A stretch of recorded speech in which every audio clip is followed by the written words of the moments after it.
Showtime. It's about that time. Let's go. You're right where you need to be. This is GCOM Radio. Hardest radio station on the planet. Yeah. Powered by Lyfeblood.com. We certified. And hosted by Nova Phoenix and LK Mason. Give them that flavor.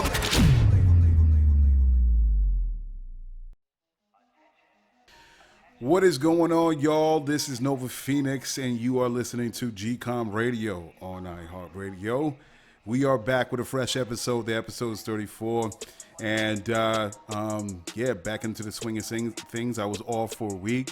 As I said in the in-betweens, little drops that I do make in between shows, I couldn't really get to the next show because my laptop conked out. As I stated before, I got a grandfather Mac, and I do not like the new Macs out, man. They discontinued the 17-inch, and I'm just not going for another MacBook Pro. They got the 13-inch and the 15-inch. I don't have huge hands, but I have sizable hands, and plus I like to look at the screen, and I don't want to squint. All right, my eyes are already not that great anyway. I like the area, the square inches that I'm looking at on a 17-inch. So I got it fixed. Great place that took care of it was the Mac Support Store in Brooklyn on 7th Street. I think, I'm getting the address wrong, but look up the Mac Support Store. They helped me out a lot. And I'm back in business. I just need a little bit more time until I get my iMac. I'm gonna get an iMac. It's gonna be a nice screen, side screen. You know what I mean? And that's a real the Hashitashi. The Hashitashi. If you know where I got that from, you are my best friend. Yeah, man. So I got the thing. They fixed the keys. The keys is kind of acting up, but yeah, I do my thing on my MacBook Pro. So it's funny. I was watching Arlen. Arlen is one of the venture capitalists, black venture capitalists who happens to be a female. She just started her podcast, and she had some tools of the trade where she was going to use to do her podcast, and she was using XLR cables and like a whole different. I'm like, whoa, that's too much. No, all you need is a laptop and a USB mic, and I use a Blue Yeti. Okay, so that's all you need, and it's great. And you don't need a whole setup. I'm not in the studio. I do my podcasting from home, and it does the same job. You know what I mean? At some point, I'll be in the studio, but right now, I can do it right here. The old saying goes, Caribbean saying goes, if you don't have horse, ride cow. So, you know what I mean? So I'm riding my cow all the way into the sunset. Yeah, man. So, other than that, my week was good. No issues. But yeah, let's get right to it, man. I'm going to try to keep to the time frame. I time myself. In order for me to keep it down to an hour, let's get the show started. So, I was going to do the thing on Sudan, and I know I said that even in the in-between for those that did listen to it, but I want to give it its proper justice. I just want to read up on the information. And plus, something else came into play. And it just so happens I was scrolling through IG, and I also followed this dude, John Henry. He's a young black man that has a venture capitalist firm in Harlem, New York, and he was at a black enterprise event. It was called Forward. It's an all-new event for innovators, creators, entrepreneurs, and founders of color. And I think that's a beautiful thing that Black Enterprise is doing. That is what's up. So I saw the clip that he was on, and it was a short clip about the imbalance of monies that are coming from venture capitalists toward African American or minorities and women entrepreneurs, founders, CEOs, small business owners. And he made a good point, and I think you should listen to this clip that he had. So check this one out. You guys know the stats, 3%, 3 of all venture funding goes to women and minorities. Women and minorities receive 3% of venture capital. In 2017, $84 billion was invested into venture as a whole. In 2018, it's up to $134 billion. This is a growing asset class. It's growing at a ridiculous pace. It's shaping the companies of the future. And you're telling me we get 3%, but we make 70% of the U.S. population? I love when people approach me and they're like, yo, John, like, that's awesome. Like, I'm not on some Mother Teresa stuff. Like, that's a business case. I'm betting that we can make products that will speak to us better than someone from outside of our communities. And that's what Harlem Capital is about. Yeah, so you heard that clip. He was just talking about 3%. 3% of the venture capitalist money goes to minorities, and it's going into the hundreds of billions of dollars that's being thrown out to founders for these new and bright ideas. 3%. 3%. I spoke about this on my show before.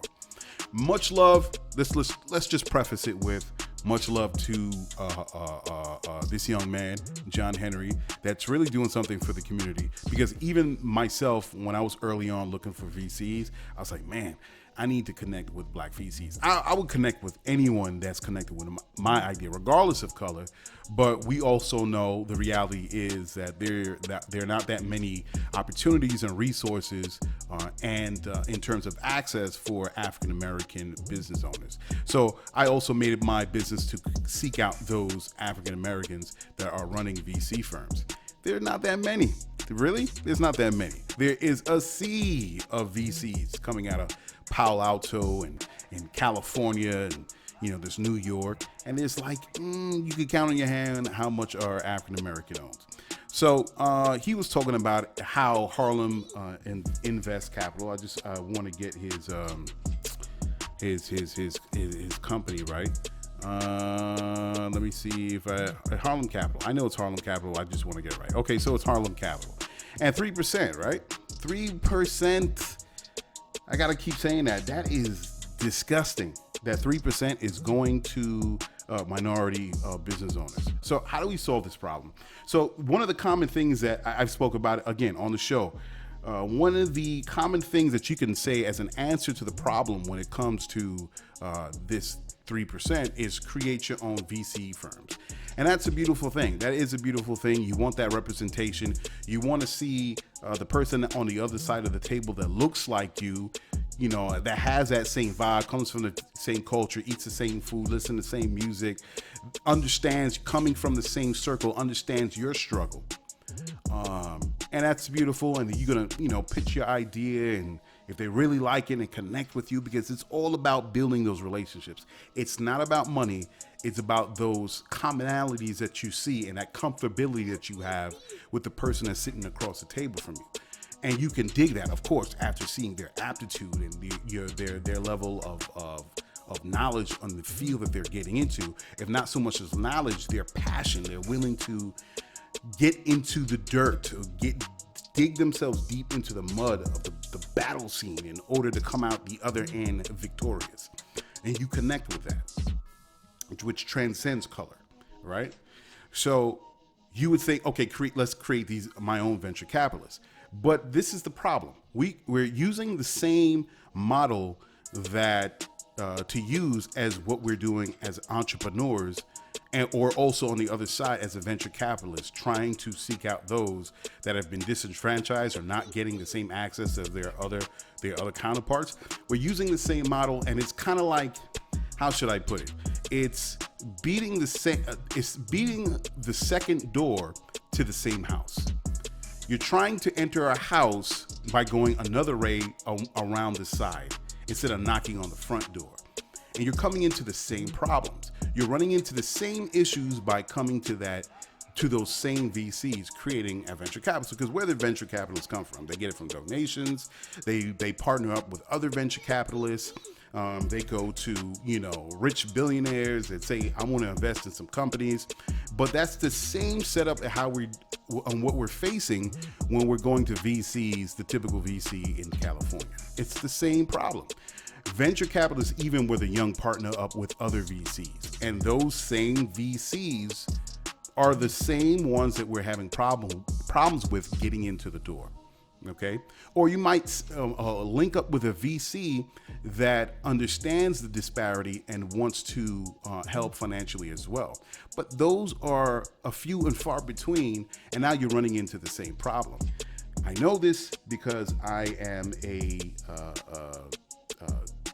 business owner myself. I'm sorry, I was looking at the time. A business owner myself. And I've run into the same problems. And that's what I did when I created Lyfeblood.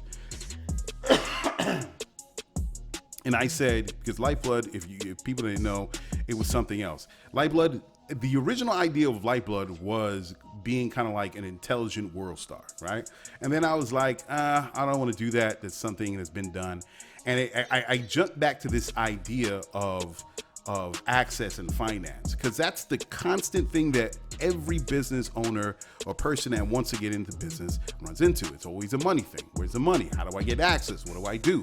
Okay, I got to get my business plan. I got to get my financials together. What's my 3-year projection? What's EBITDA? What's the burn rate? What's my what do you call it?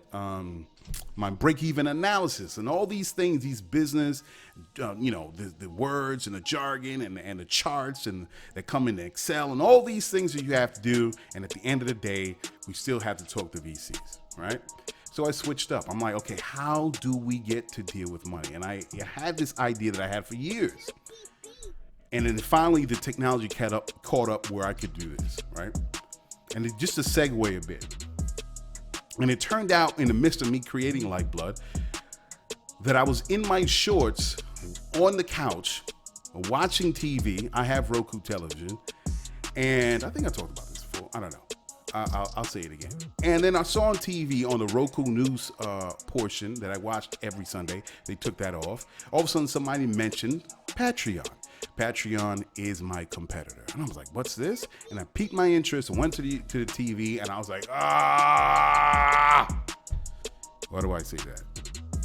Because Patreon kind of has a similar idea to me. But it was a bittersweet moment. Bitter because I wasn't the first company to do this. And as far as having micro donations that you can give to people. It was bitter because I wanted to be the first one out the gate doing this. I could have sworn I would be the first dude out there. And I believed in it, and I pushed for it, and I went forward, and it was being made. But sweet nonetheless, because it was a weight off my shoulders, because the idea worked. Someone was already doing it, and it was coming, and it was this company called Patreon out of California. But are you going to stop? No, you're not going to stop. How many laundry detergents are there? How many different car companies? How many different NLE programs? You just go and you do it, and you build your brands. But then I knew I was dealing with kind of like a Goliath, a David and Goliath situation. They have money back from me. I'm here in New York doing my thing. So again, it goes back to, wow, look at that. I don't know what that was. I messed up, y'all. I had the timer on the stop, but not the stopwatch on the timer. But anyway, So I was like, okay, if I'm having these same issues with VCs, what we need to do is decentralize this idea of where we get money. Instead of going to one source or the few of those sources, or in this case, the lack of access that minority business owners are going through with VCs, we have to find a way to decentralize this idea of where we get money, okay? We have to figure out where this power lies. And we always say, and I say this in particular, African-American population in America, it's like $1 trillion of spending power we have. Now, what if you take a fraction of that and give it to each other in those micro donations, or what I call for Lyfeblood, dollar power? Okay, just give them $1, whatever it is, whether you're an inventor, a musician, or you have this, you're a microbiologist and you have this new invention, you need to get funded, or any one of those ideas that I've spoken about on the show. $1. Imagine it's 10,000 people give it to you. And if it's not also in an individualized form of receiving money or finance, but you can also set up a campaign where you want to collect those funds in under one organization that you've created. That eliminates the need to continuously go through the same process of trying to go to VCs to get funding. And the other avenue is business loans, but business loans is so constricting. It's a relief at first, but then if you don't get enough of a loan to sustain yourself as a business owner, the other idea is going neck deep, and all of a sudden you owe $200,000. And that's very scary for a business owner as well if you don't make it, because of course we understand the risk. So if you invite your network, whether it's your county, your city, your state, your nation, the world, in order to seek financing to get your idea off the ground, that is a lot more, it's riskless, or it reduces the risk. And then you invite people into your idea of what you want to launch. Okay. And that is the idea. It's more like Lyfeblood is an advanced form of West Indian susu. All right. You get 10 people, you throw in, each one throws in $100 on a rotation, and that person that's chosen for that week gets that $1,000. But you got to make sure people continue to give until that rotation is complete of 10 people. This is more an advanced method of the West Indian susu, where people are giving to each other in order to get their business off the ground, or to seek some sort of financial relief in the meantime as they're building their business. All right. And one person asked me when I was talking to a VC, was like, well, how do we guarantee that this person is real? You're going to see this person is real because it's no different. It's also a social media platform where you'll see people engaged every day. That's how you know people is real. Just like how you can tell the difference between a bot on Instagram or someone that's a person. A person is actually posting pictures. You see them at their kids' graduation. You see them at events. You see them at parties, in their home, in their home clothes, talking to you, cleaned up, whatever. You see these people interacting with you every day, but you're connected with what they're doing, whether it's that invention or that music, and you say, you know, I'm gonna give that person $1. The reason why, again, Lyfeblood is made is to stop hitting our head against the wall when we're not getting what we want from our tries the last 10, 20 times. We have to do something different. We will drive ourselves insane if we don't figure out an alternative way. Now, again, I give props to John Henry. I think he's doing a lovely thing. I love what Black Enterprise is doing. That's fantastic. But it's important that we try to seek another way of seeking finance. And we have to realize the power of what we have as a community and know that we can seek each other out in order to make those steps ahead. Now, and if you get a VC from down the line, then that's a beautiful thing. But to me, I'd rather bet on this way more than trying to seek out a venture capitalist. So, hey man, John Henry, big ups to you, man. You're doing a fantastic job. You're a young Spitfire. You're making headway and you're connecting with people. But I think it's time that we go down another road, because we've been down this road before. And I think it'll be a great opportunity to try to start looking at each other for the solutions to our problems in poor communities, in African-American communities, in communities in general, business owner communities, such and so forth. I think it's a lot more satisfying. It's a lot more efficient. You could get more out of it in the long run, and you don't have to play that starving entrepreneur and grinding it out and trying to figure. It's time we seek something different to this problem. So, all right, so we're going to get out of here and we're going to go into the next, no, not even the next, the first song. The first song of the show is Life of Kai. We are bringing a pop sound. I heard it and I was really feeling this joint. And they're coming out of Canada, Manitoba, Winnipeg, to be exact. So check out this jewel. Their song is called 6 Months. Enjoy the tune.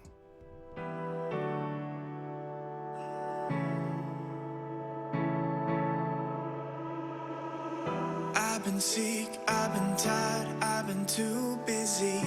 All the made up shit you say right before it hit me. I got plans, understand, just be patient with me. You'll be on my mind all the time, far as I can see. 6 months, all the waiting, yet the lack of trying. I'ma stay quiet, keep you happy, baby, I ain't crying. No, no, baby, I ain't crying.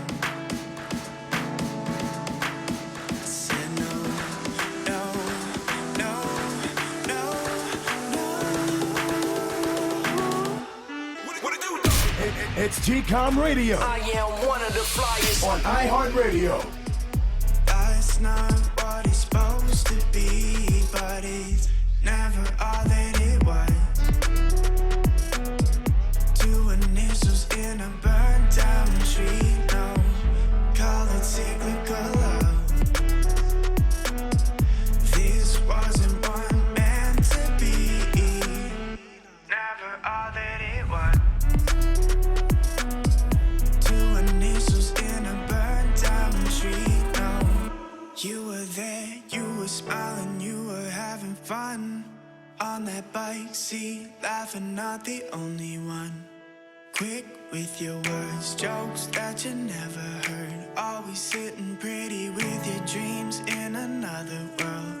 6 months, all the waiting, yet the lack of trying. I'ma stay quiet, keep you happy, baby, I ain't crying. No, no, baby, I ain't crying. I said no, no, no, no, no.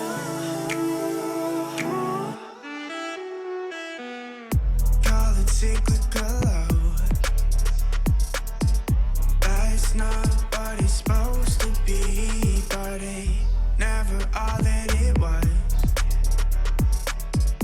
Two initials in a burnt down tree, no, call it cyclical love. This wasn't one meant to be, never all that it was. Two initials in a burnt down tree, no.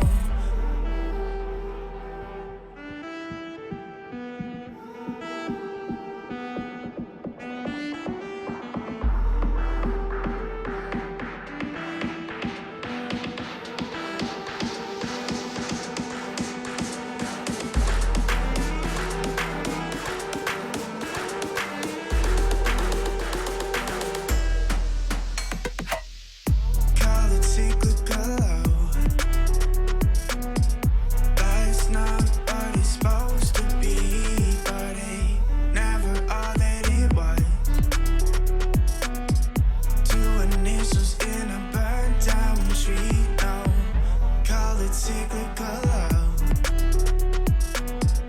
This wasn't one meant to be, never all that it was.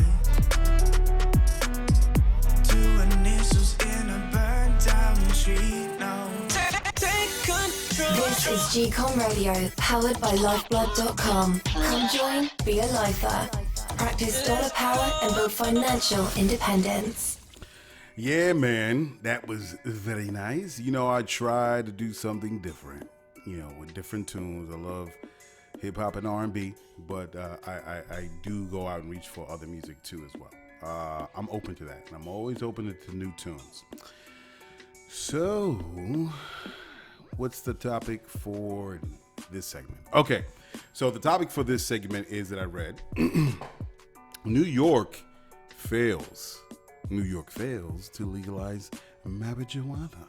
Yes, unfortunately so. So it's saying that the Manhattan State Center, Liz Kruger, the top supporter of the legalization efforts, just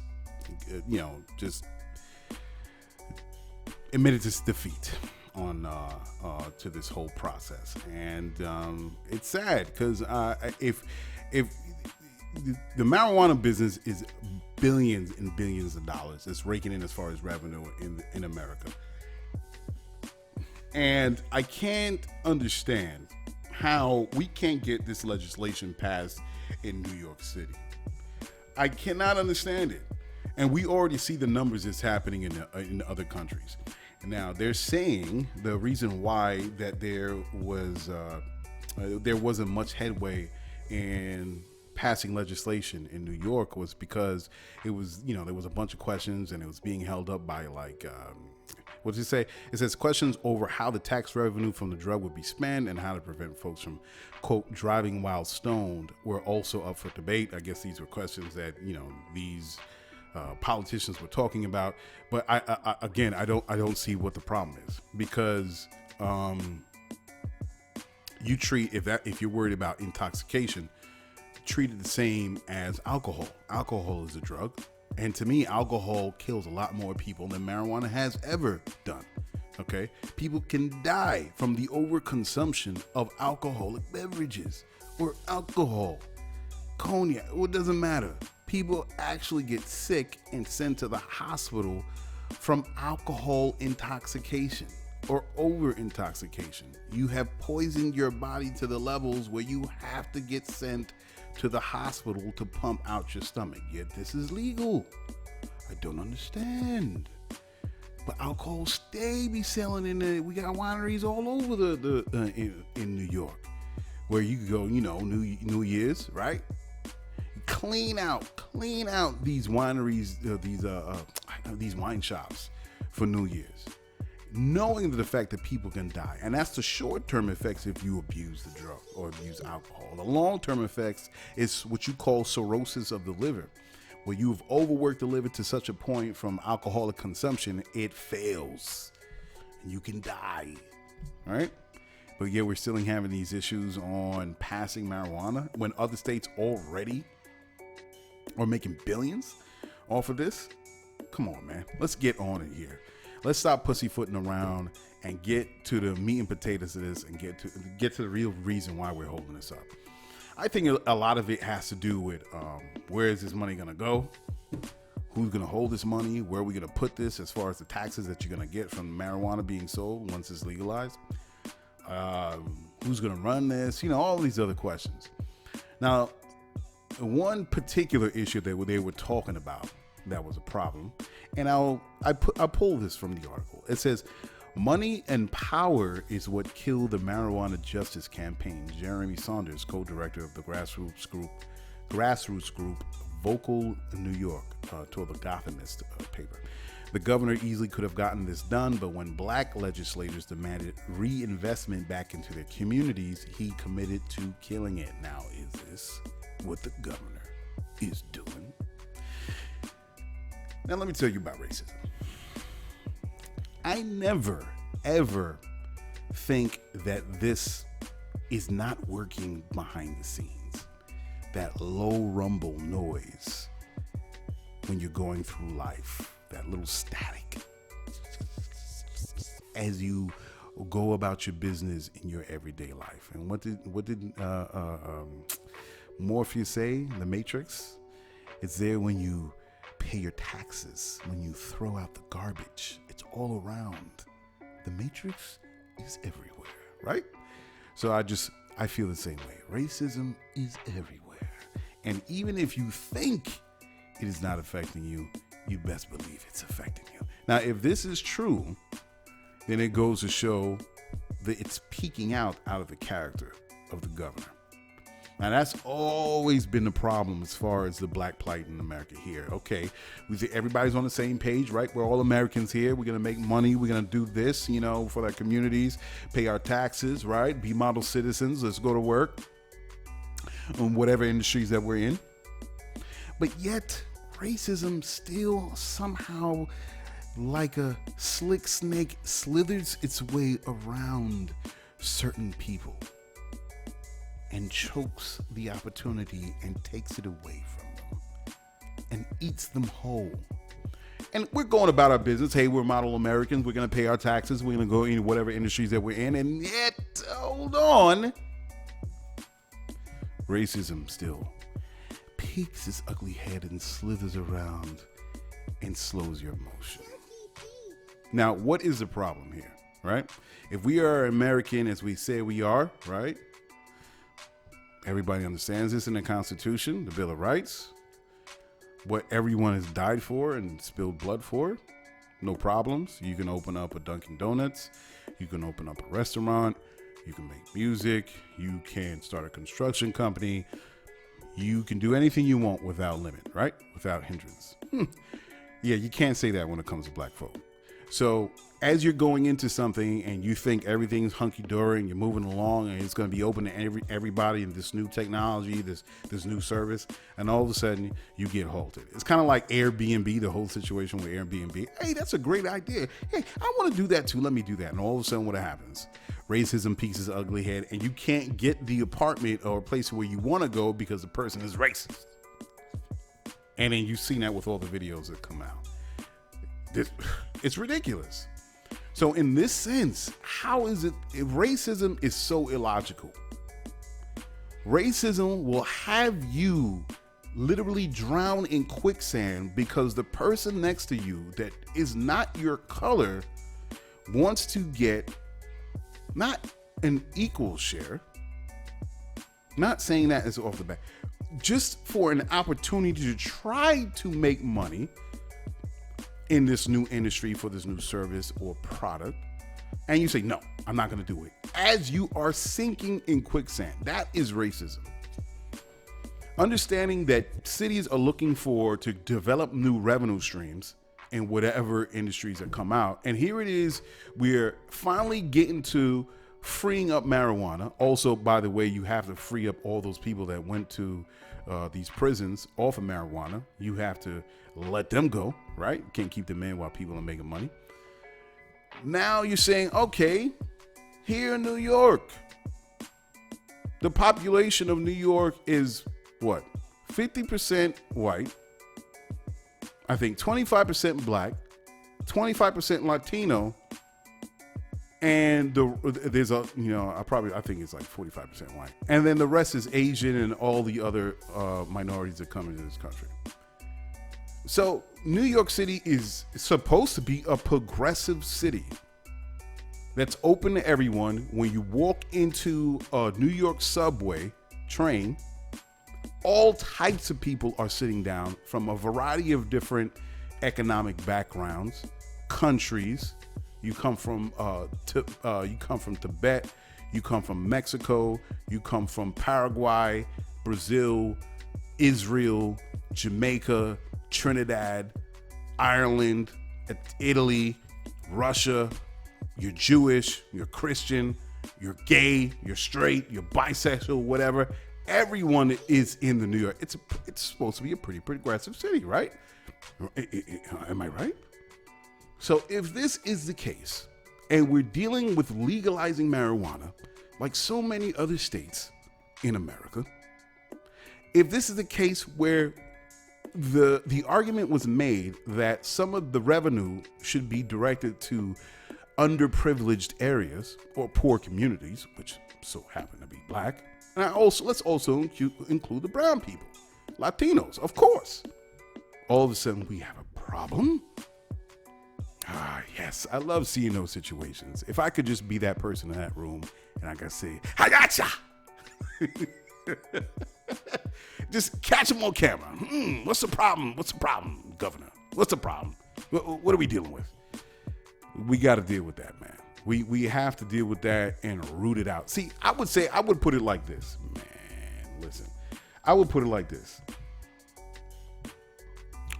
I will start every argument with, this is a racist society. I will preface every statement, or almost every statement is, this is a racist society, being that this is a racist society, and then continue on with whatever argument that we talk about.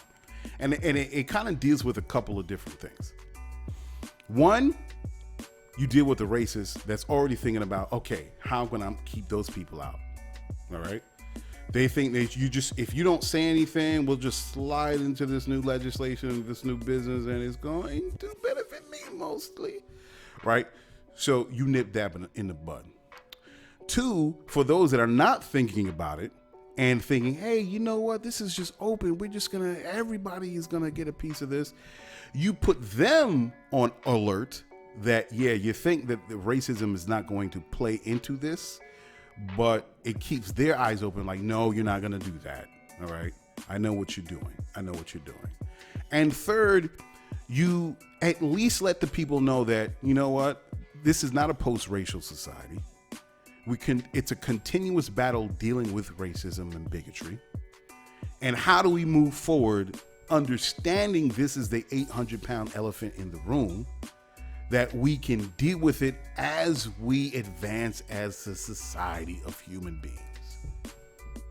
Now, hopefully next year, we can, or whenever the next time this hits the table, that we can get the Senator Liz Kruger to discuss this again, and we could pass it in New York. And really, come on, we have to get with the times. I think the people are a lot more, I feel in some ways, in pockets of America, and then I think over a long term that America kind of like lean left, that we could come to certain realizations of what we've kept back from ourselves, that we can move forward on, especially when it comes to marijuana in New York. Come on, I mean, it's a no-brainer.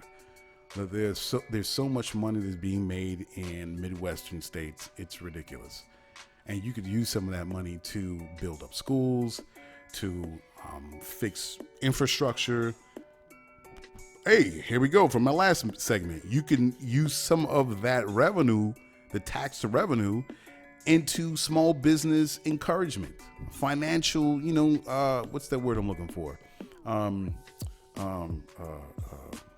can't ignite some sort of business growth in New York, small business growth. That's still not the word I'm looking for, but that does the trick.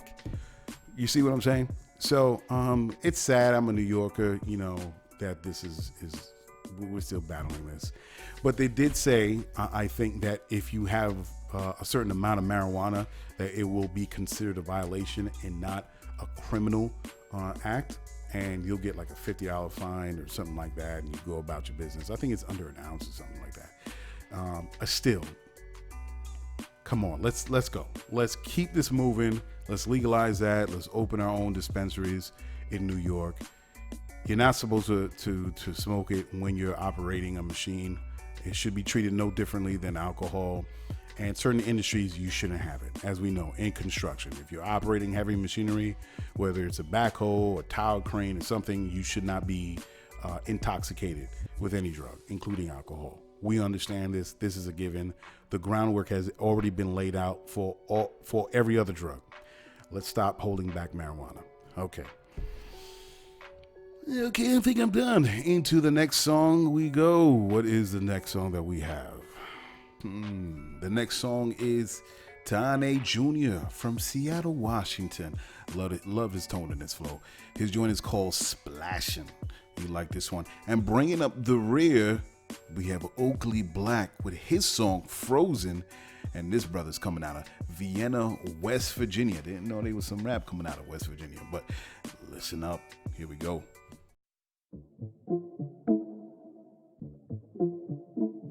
Look, yellow bands, yellow diamonds, yellow ribbons. Got a bad mama, sad mama, hello. She forgiven for the way she was led and the fruit she was fed. Now she used to be dead and she used to the dead, but she changed up her brain for her life for the better. And she never going down, or her past never let her. And she steady motivated by the fears that was stopping. And she learned she could go get anything and do it. My life gon' switch up at times it get rough, but I know it's just the way it seems. If I just give up, then I am just fucked. So I just live up to all my dreams. I try to function at every function. Listen up. Turn up. You're listening to GCOM Radio. Nothing but faith and loving. I pray the oven gon' bake that cake. Look, never been the one to rock a nice chain. Is that cause I was poor? She didn't have to know it all, but she got nice brain. I've seen this shit before. Shit. I never been the one to rock the nice J's. Is that cause I was poor?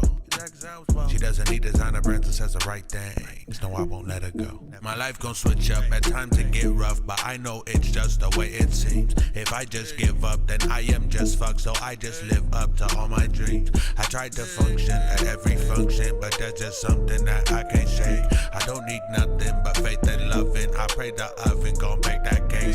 My life gon' switch up at times it get rough, but I know it's just the way it seems. If I just give up, then I am just fucked. So I just live up to all my dreams. I tried to function at every function, but there's just something that I can't shake. I don't need nothing but faith and loving. I pray the oven gon' bake that cake. Yeah.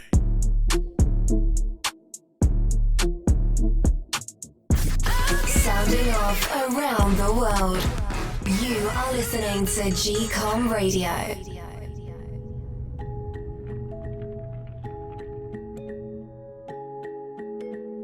Flex, turn that shit up, nigga.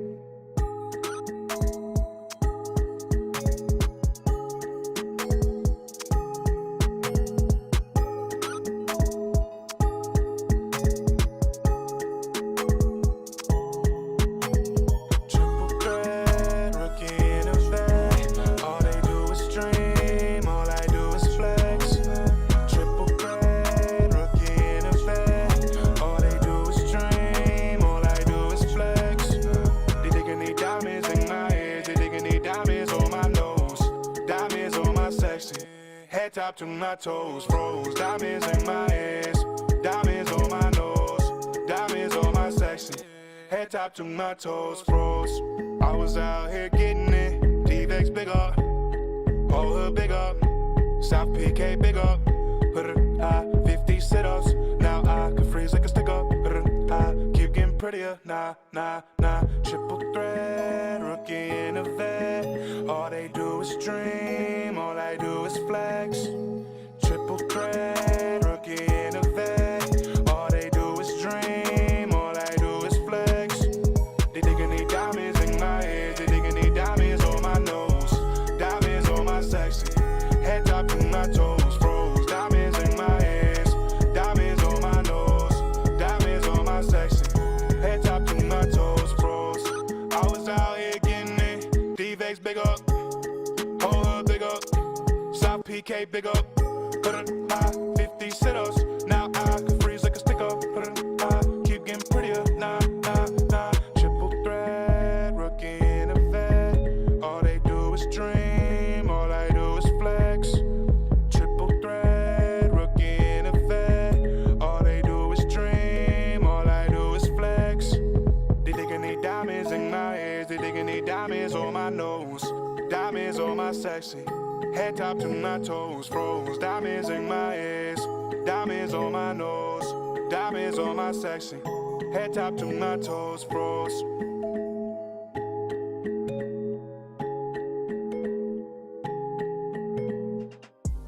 Yeah, those joints were tight, man. As always, if I hear it in the ear, man, I gotta get on the show. Always support independent music.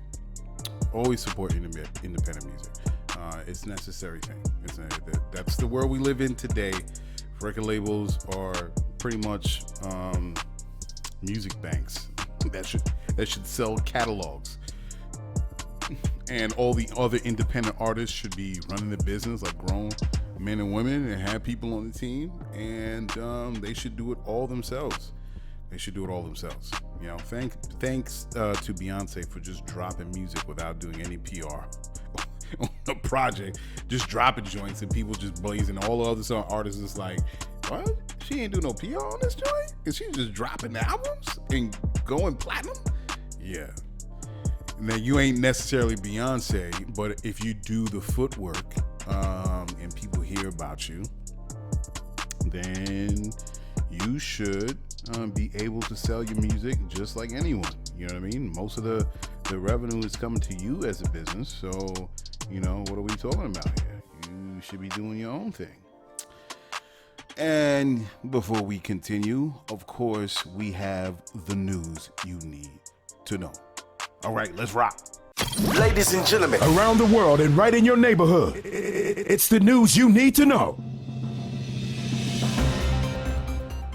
UK will have half its energy sources on renewable energy by the end of 2019.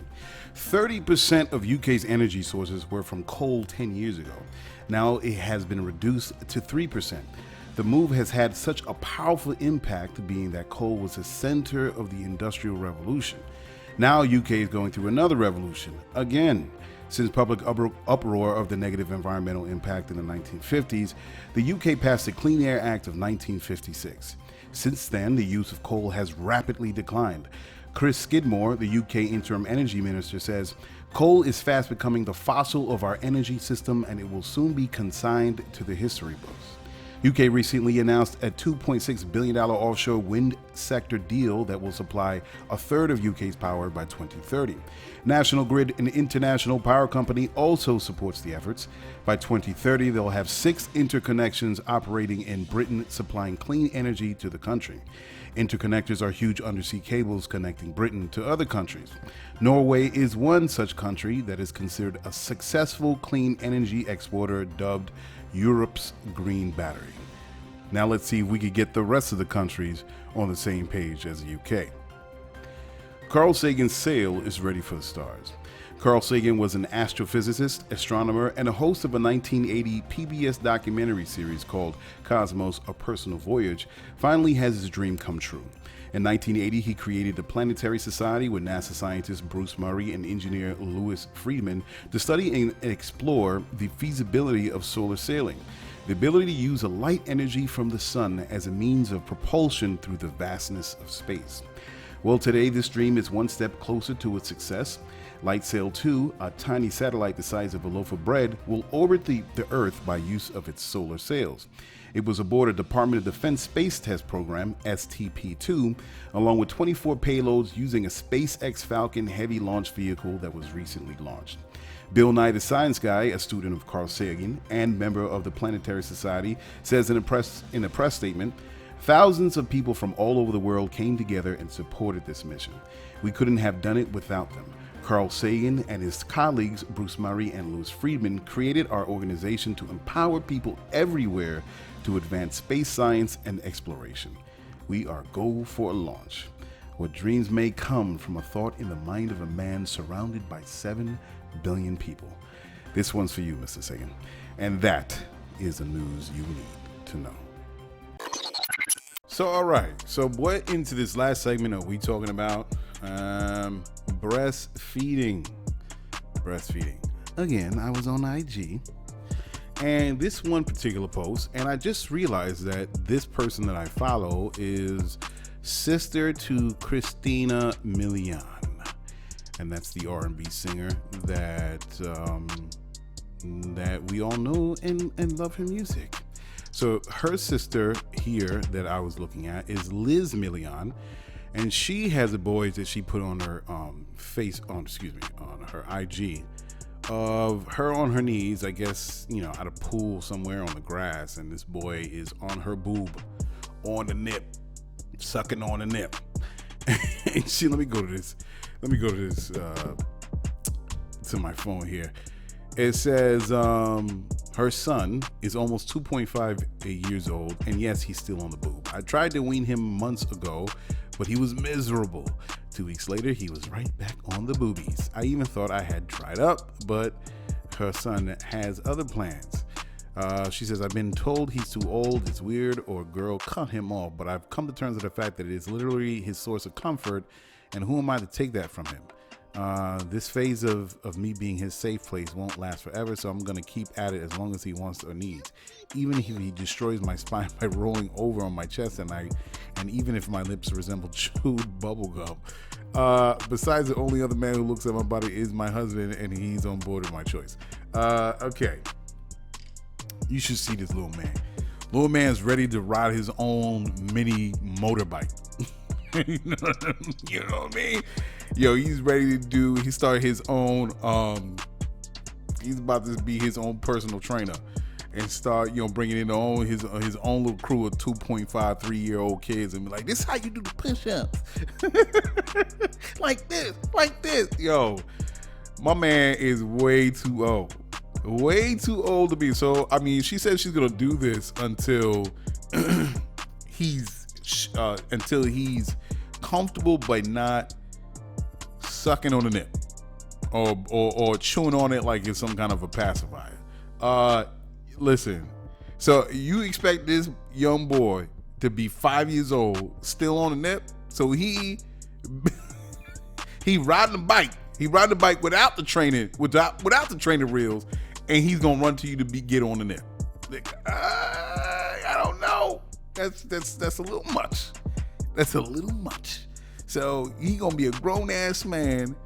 You know what I mean? He gonna be like, nah, I wouldn't say go as far as a grown ass man But yo, he gonna be going to school, right? Doing his 2+2s, throwing his book bag, and he gonna have his friends with him, and he gonna run up. You, Ma, come on, take out your left breast.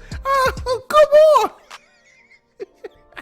He's gonna be talking with his friends, and he gonna have the nip in the side of his lips like it's a cigar, and talking to his friend like, yeah, you know, I was over there playing with my baseball, and all right, come on.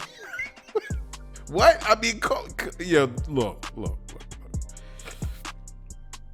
You look like a very wonderful woman, and I know based on this post, Liz, you are a beautiful mother, and you want everything in the world for your child, Liz, and whatever he needs, you will give to him. But I see that this boy will be coddled ever so gently for the rest of his life, because if he's doing this on the nibble, imagine what it is going to be when he gets to a certain age.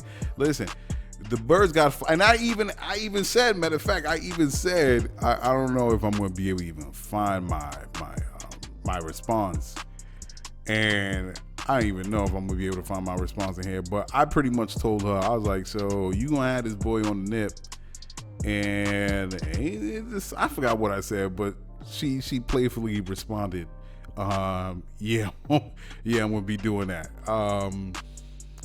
I don't know, man. This kid, it's funny. It's like almost seeing kids. Every now and then, I'm walking about in the city or wherever I'm at, and I see a little kid in a baby carriage, and the damn near the bottom of his toes is dragging underneath the baby carriage. Like, nah, if that is happening, little young boy need to get his ass up and walk. No. If your child gets to a certain point where they are turning on and off the television, they are building little Lego construction blocks into castles, can go in the refrigerator and pull out his juice box to go along with his dinner, then that ma is damn near too old to be comforting himself on the breast. Okay?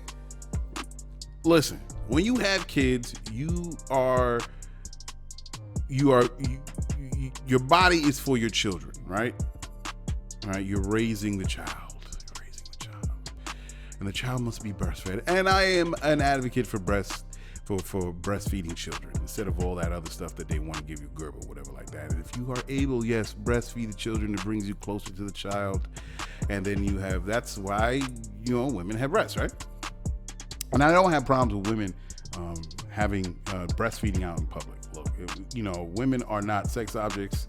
The breasts are there to provide milk for the baby. All right, so take it easy, y'all. Yeah, so y'all's tripping if you think there's a problem with women breastfeeding in public. But at a certain age, you just have to give it up for the child, that is. It has to be given up. You also have to consider your husband, right? In order for this child to be brought into this world, you had to have sexual intercourse with the man, which brought on this child. And you are now the mother of his children, or the mother of the child. At some point, the child grows up, or the children grow up, and you're still having your relationship with your husband. And he sees you as he did see you before the kids. So, I'm sure this brother was, it was the whole part of the sexual intercourse is, sucking on breasts, right? Massaging the breasts, getting into it. It's a part of the sexual experience. Men do that. Now, is this going to be a battle between who is going to take possession in the moment of the breast? Whether it's this 2.5-year-old, he's watching TV, he watching sports, or whatever, you watch a TV show, y'all both chilling on the couch, chilling in whatever the regular clothes, house clothes, sweats and a t-shirt, whatever, tank top. And then this little mug comes with his Tonka toy in his left hand, and said, "Mommy, I want breasts." Huh? What? It's such a turnoff. It's such a turnoff. He looking at you like, yo, you serious? Yeah, I'm saying though, because I was thinking that, you know, I could pause this and, you know, I can enjoy. We can do this thing and this little boy just want to come and put his mouth on it.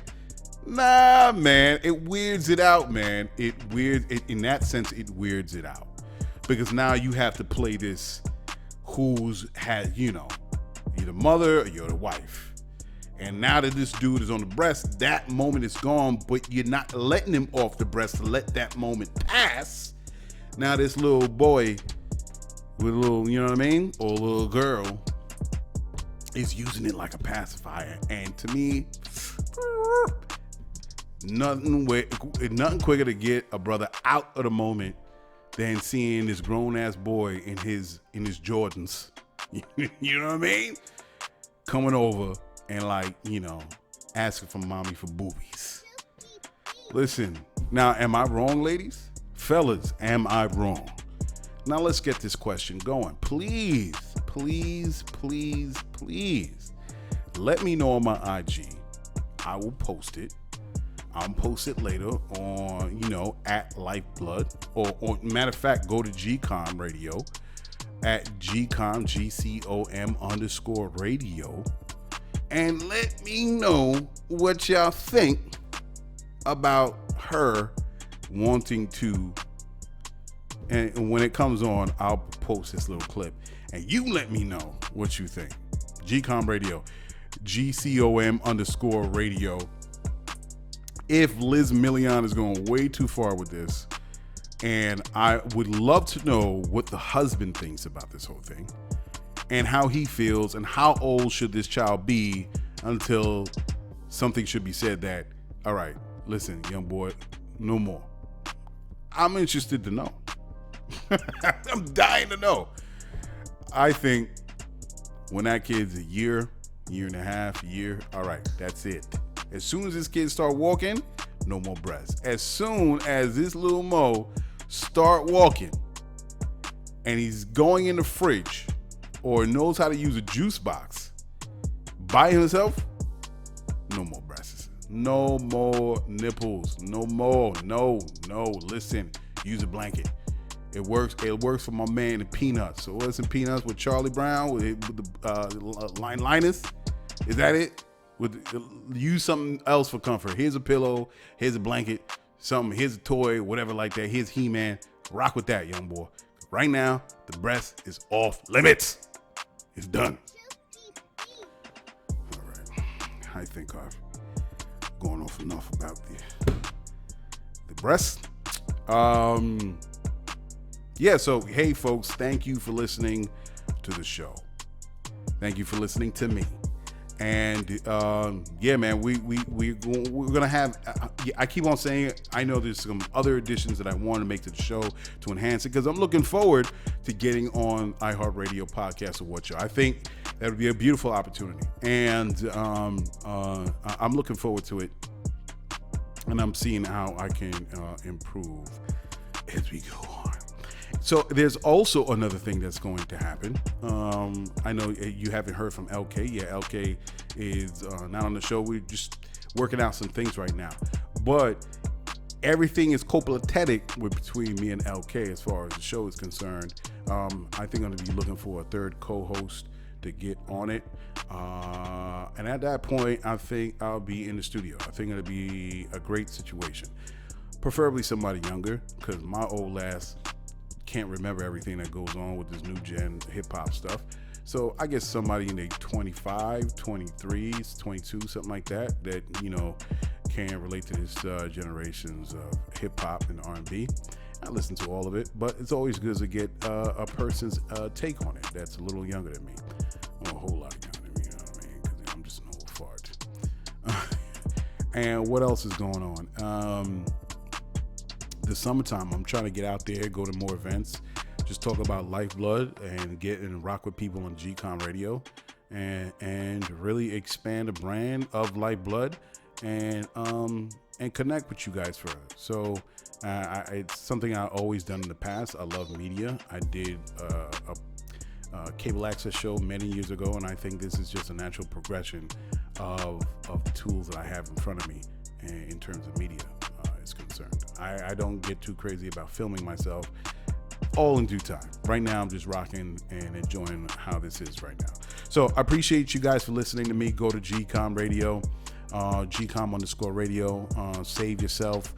Follow me there. Follow me on Lyfeblood too, the main site at Lyfeblood, Lyfeblood. Join Lyfeblood.com. Become a member. Set up your profile. Let people know that what you're doing, and ask for a minimum of $1. It could be any amount that you ask for. $1. That is the dollar power mantra for every lifer to follow, because it ain't gonna work if you're just searching on through Lyfeblood and trying to. No. We're building a community of people where it's all about group economics through our network and connecting with folks and whatever idea that they have. We want to support them. This is what we do. As I said in the first segment with John Henry at Black Enterprise, this is about solving the issue of finance and access, and we're going to do it by looking at each other and believing in each other and creating that community, whether it's in a local area or on a global scale. We're going to solve our own problems, and we're going to deal with it our own way, because we could be a whole lot farther in this world as human beings if we just believe in ourselves. If you only knew the R&D that's happening in governments around the world, it will blow your mind. A lot of things that we use as citizens of our countries has already been invented and is old to those that are in like level 4, sub-level 5, whatever you want to call it, Area 51 or whatever.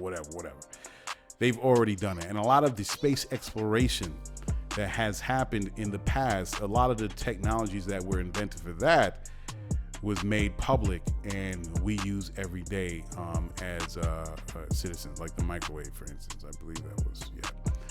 So go on Lyfeblood.com, become a member, and build your network and build your network through your members, your Lyfe members, and build it financially. This is where we start this community. This is how we move the world forward. Thank you for listening, and I'm out of here. Deuces.